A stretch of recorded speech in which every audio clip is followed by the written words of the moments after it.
রমজান হলো গুনাহমুক্ত থাকার মাস।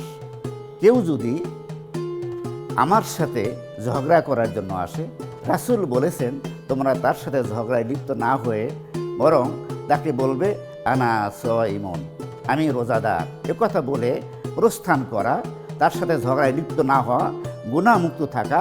এবং আল্লাহ সুবহানাহু ওয়া তাআলা আমাদেরকে গুনাহমুক্ত করার জন্যই এই রমাদান আমাদের জন্য ফরজ করেছেন।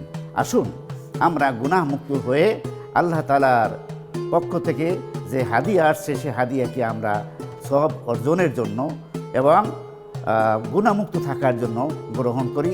আমা তৌফিকি ইল্লা বিল্লাহ।